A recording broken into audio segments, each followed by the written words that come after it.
your biggest competitors, and why are you better than they are? Well, I will say, I won't name my competitor by name.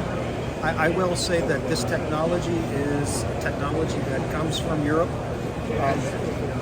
However, we're the only competitor in this industry that has an office here in North America and that has service technicians in North America that service all the equipment that we supply.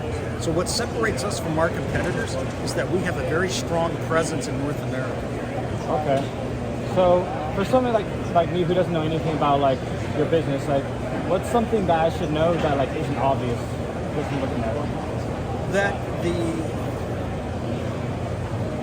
the most important thing to know about that is what the cost savings is of this type of storage retrieval system.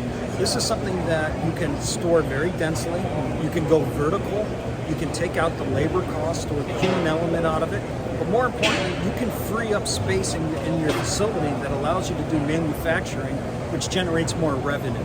So if you're new to this industry completely, going vertical with storage and saving space for manufacturing, that is critical. That's very vital. So like what's a mistake that other companies in your industry make, and how do you stop yourself from making the same mistakes that they do? In this regards, the one thing that I would say that's important is understanding your customer, understanding the communications, having a presence in North America. For example, we've been here in the U.S.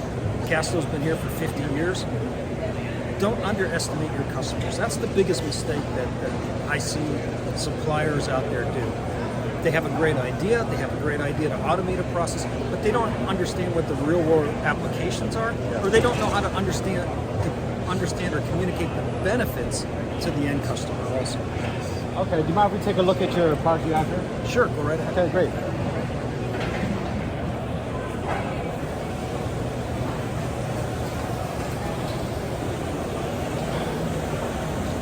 So I see what you're talking about.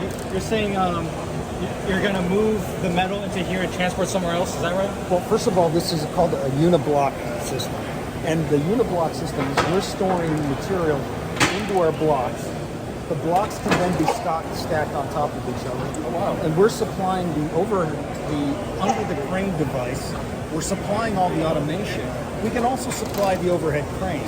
In other words, you're placing material into the block system. The block system is then automatically going into storage. You can go vertical with it with a very tight storage system. And all your storage retrieval can be done with automation. Wow. Okay. I think that's all the questions I got. Thank you so much. Very good. Good luck to you, sir.